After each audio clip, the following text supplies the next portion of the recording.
नमस्कार मित्रांनो, स्वागत आहे तुमचं आपलं यूट्यूब चॅनल व्हीजी क्लासेसवरती। तर बघा मित्रांनो, जिल्हा परिषद भरती 2023 मधील बघा आरोग्य सेवक 50% या पदांचा बघा निकाल लागलेला आहे। तुम्ही जर आतापर्यंत निकाल बघितला नसेल तर जिल्हा परिषदेच्या अधिकृत वेबसाईटवरती जाऊन तो निकाल बघू शकता किंवा आपल्या टेलिग्राम चॅनलला सुद्धा व्हिजिट करू शकता। तेथे जे तुम्हाला PDF लिस्ट बघा तिथे मिळून जाणार। आणि त्यासोबतच बघा मित्रांनो, आता तर निकाल लागलेला आहे, लिस्ट सुद्धा आलेली आहे। आता पुढे काय आणि त्या लिस्टमध्ये बघा ज्यांचं नाव आहे ते कट ऑफमध्ये, तर त्यांच्यासाठी बघा हा व्हिडिओ खूप महत्त्वाचा बघा इथे ठरणार आहे। तर वेळ वाया न घालवता सुरू करूया आजचा आपला व्हिडिओ। तर पहा मित्रांनो, तुमचं जर लिस्टमध्ये नाव असेल तर आता जे आहे तुमच्या इथे कागदपत्र पडताळणीसाठी तुम्हाला तयार राहायचं आहे मित्रांनो। आणि कागदपत्र पडताळणीसाठी जे आहे महत्त्वाचे डॉक्युमेंट जे आहेत आपण या व्हिडिओमध्ये बघा इथे बघणार आहोत। तर पहा, सदर परीक्षेच्या निकालानंतर तात्पुरत्या निवड यादीमध्ये निवड झालेल्या उमेदवारांना कागदपत्र पडताळणीसाठी आवश्यकतेनुसार खालील कागदपत्रे प्रमाणपत्रे जे आहे लागू असलेली सादर करणे अनिवार्य आहे। त्यासोबतच बघा कागदपत्रे प्रमाणपत्र बघा इथे सर्व दिलेले आहेत। तर पहा, अर्जदाराची माहिती बरोबर असल्याचे स्वघोषणापत्र, त्यासोबतच बघा शैक्षणिक अर्हतेचा पुरावा सुद्धा इथे लागणार आहे।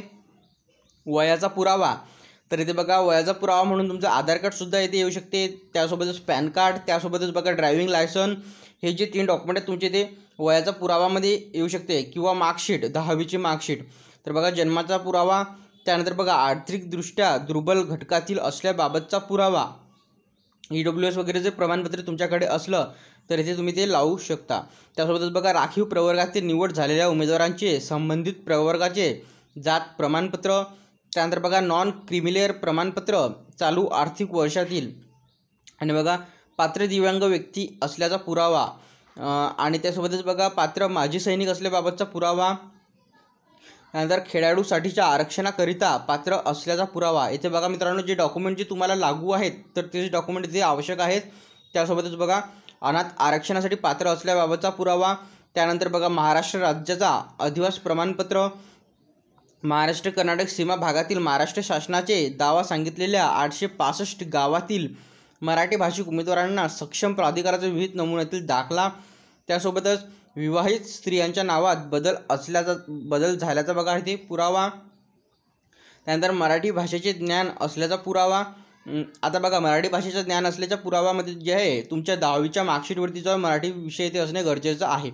त्यासोबतच बघा लहान कुटुंबाचे प्रतिज्ञापत्र, आणि बघा पदवीधर किंवा पदवीधारक अंशकालीन असल्याबाबतचे प्रमाणपत्र, त्यानंतर बघा MSCIT अथवा समकक्ष प्रमाणपत्र, त्यानंतर टंकलेखन प्रमाणपत्र, लघुलेखन प्रमाणपत्र, अनुभव प्रमाणपत्र। तर बघा या पोस्टसाठी जे डॉक्युमेंट इथे आवश्यक आहेत तेच तुम्हाला यासोबत इथे जोडायचे आहेत। तर पहा मित्रांनो, तुम्हाला व्हिडिओ कसा वाटला, आवडला असेल तर नक्की व्हिडिओला लाईक करा, शेअर करा, सबस्क्राईब करा। आणि त्यासोबतच बघा आणखी जिल्हा परिषदेच्या बघा ज्या पदांचा इथे निकाल राहिलेला आहे तर त्या संदर्भात सुद्धा आपण वेळोवेळी अपडेट बघा इथे घेऊन येणार आहोत। जर आतापर्यंत आपलं यूट्यूब चॅनल सबस्क्राईब केलं नसेल तर सबस्क्राईब करून घ्या, टेलिग्राम चॅनल जर जॉईन केलं नसेल तर जॉईन करून घ्या, त्यावरती सुद्धा आपण महत्त्वाच्या अपडेट ज्या स्पर्धा परीक्षे संदर्भात देत असतो। तर बघा व्हिडिओ थांबूया इथे, व्हिडिओ पुढच्या व्हिडिओमध्ये लवकरच। धन्यवाद।